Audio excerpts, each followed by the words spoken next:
নমস্কার, আমি Shalmali Chatterjee, consultant psychologist এবং স্পেশাল এডুকেটর। আপনাদের সঙ্গে আমার অনেক দিন পর দেখা হচ্ছে। তো আজকে আমি যেই বিষয় নিয়ে কথা বলবো সেটা হচ্ছে সোশ্যাল অ্যাংজাইটি, আর আমরা কিভাবে সোশ্যাল অ্যাংজাইটি থেকে নিজেকে ঠিক রাখতে পারবো বা কিভাবে সেটা কমাতে পারবো। সোশ্যাল অ্যাংজাইটির পেশেন্ট বা কেসগুলো এই লকডাউনের পরে বা কোভিড-19-এর এই যে 3 বছর বা 4 বছর যে হয়েছে, সেটাতে আমাদের মনে হয় অনেকের মধ্যেই এই সোশ্যাল অ্যাংজাইটিটা বেড়ে গেছে, কারণ প্রচুর কেসেস আজকাল আমাদের কাছে আসে যারা হয়তো এই সোশ্যাল অ্যাংজাইটিতে ভুগছে।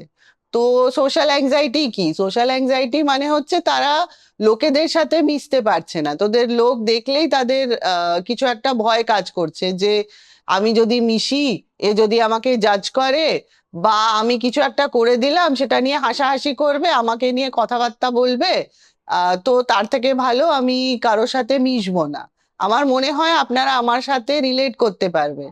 তো এই যে সোশ্যাল অ্যাংজাইটি হয় বা যখন তারা লোকেদের সামনে যাচ্ছে, তাদের মধ্যে কি কি সিমটমস দেখা যাচ্ছে? প্রথম হচ্ছে যে তাদের হঠাৎ করে খুব প্যানিক অ্যাটাক হচ্ছে। প্যানিক অ্যাটাক মানে শ্বাসকষ্ট হচ্ছে, হাত পা ঘামছে, তাদের বমি পাচ্ছে, খেতে পারছেন না।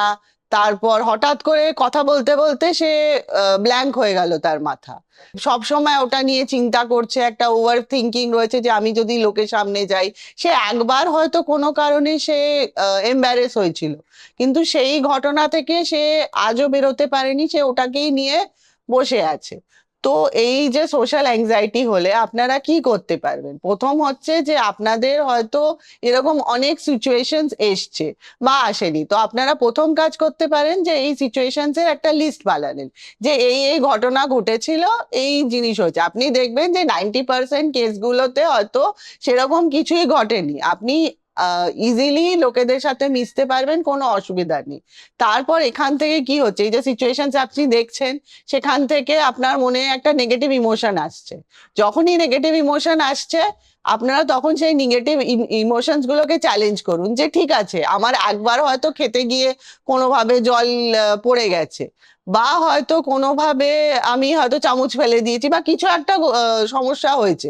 সেটা যে প্রত্যেকবার হবে তার তো কোনো গ্যারেন্টি নেই, হতেই তো পারে যে সেকেন্ড টাইম বা থার্ড টাইম আমি যদি এই জিনিসটা ঠিকভাবে করি তাহলে হয়তো সমস্যা হবে না। আর এটার জন্য আমি একটা এক্সাম্পল দিতে চাই, যে রিসেন্টলি আমার কাছে একটা কেস এসেছিল। সেখানে একটা বাচ্চা, সে ক্লাস 11-এ পড়ে। তো তার ক্ষেত্রে কি হয়েছে, সে তাদের স্কুলে বোধহয় প্র্যাকটিক্যাল বা প্রজেক্ট কিছু একটা দিয়েছিল, কিন্তু সে বাচ্চা বোধহয় প্রজেক্ট কমপ্লিট করতে নিয়ে যেতে পারেনি। তো স্যার, টিচার তাকে সবার সামনে মোটামুটি প্রচন্ড বকেছে। সে বলেছে আমি পুরো একা ক্লাস থেকে বেরিয়ে গেছি, আমাকে কেউ সাপোর্ট করেনি। তো আমি তাকে বোঝালাম যে দেখো, তুমি যদি নিজের প্রজেক্টটা ঠিক সময় করে নিয়ে যেতে পারতে, তাহলে হয়তো আজকে এই সিচুয়েশন হতো না। তুমি প্রবলেমটা, যে কাজটা ছিল সেটা তুমি কমপ্লিট করে নিয়ে যাও, যে ঠিক আছে একবার হয়েছে, এই যে ভুলটা করেছো এখান থেকে তো তুমি কিছু শিখেছো, সেই শিক্ষা নিয়ে এগো। তার মানে এই নয় যে তুমি কোনোদিনই কোথাও কিছু যেতে পারবে না, তাহলে তো কোনো, আজকে স্কুল হলো, এরপরে যখন কলেজে যাবে, কলেজে তো কত সিচুয়েশনস হবে। তারপর চাকরির ক্ষেত্রে সেখানেও তো সমস্যা হতে পারে।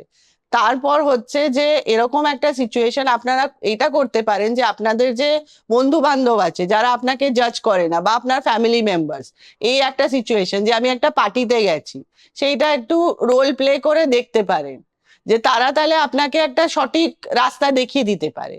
তারপর হচ্ছে যেটা অবভিয়াসলি আমরা সবাইকে সাজেস্ট করি, যে মেডিটেশন বা রিল্যাক্সেশন টেকনিক, সেটা করলে অটোমেটিক্যালি আপনার সব দিক থেকে অ্যাংজাইটি কমে যাবে, আর আস্তে আস্তে এই সমস্যাগুলো মিটে যাবে।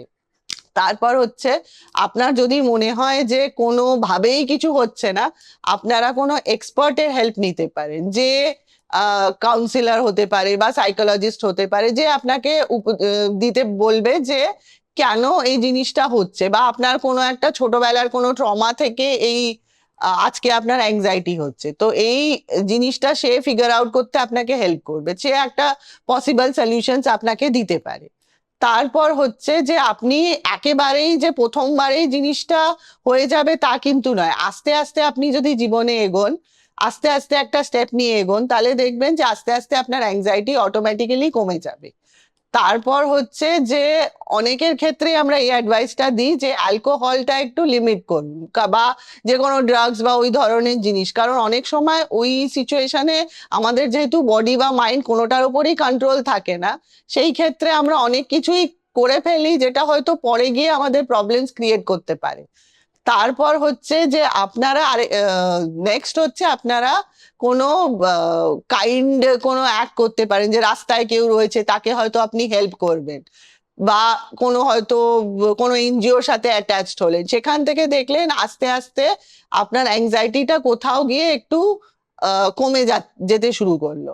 তারপর হচ্ছে লাস্টলি যেটা আমি বলবো সেটা হচ্ছে যে আপনি যদি কোনো জায়গায় হয়তো কোনো স্পিচ রয়েছে বা প্রেজেন্টেশন রয়েছে, এটা আমরা 90% কেসেসে গিয়ে আমরা ভাবি যে হ্যাঁ আমি ওখানে গিয়ে করে নেব, ম্যাটারটা সলভ হয়ে যাবে, কিন্তু সেটা হয় না। আপনি যদি আগে থেকে প্র্যাকটিস করে রাখেন তো সেখান থেকেই একটা কনফিডেন্স চলে আসবে, তো অটোমেটিক্যালি ওই অ্যাংজাইটির জায়গাটা কমে যাবে। কারণ ছোটবেলা থেকেই আমাদের এই যে স্টেজ ফ্রাইট, যে স্টেজে উঠে আমাকে পারফর্ম করতে হবে, লোকে কি বলবে, লোকে যদি ভালো না বলে আমি যদি ভুলে যাই, এই যে জায়গার থেকেই কোথাও গিয়ে একটা অ্যাংজাইটি চলে আসে। তো আমি যদি নিজের কাজটা বা স্টেজে পারফরমেন্স বা যাই হোক খুব ভালোভাবে প্র্যাকটিস করে যাই, তাহলে আমার মনে হয় অটোমেটিক্যালি অ্যাংজাইটি বা কিছুই হবে না। তখন আমার মনে হবে আমি বাড়িতে যেভাবে প্র্যাকটিস করেছি সেটাই আমি ওখানে গিয়ে বলছি, তো সেই অর্থে আমার মনে হয় না কারোর কিছু সমস্যা হবে। আশা করছি আপনাদের এই সাজেশনস দিয়ে আমি কিছুটা হলেও হেল্প করতে পেরেছি। ধন্যবাদ।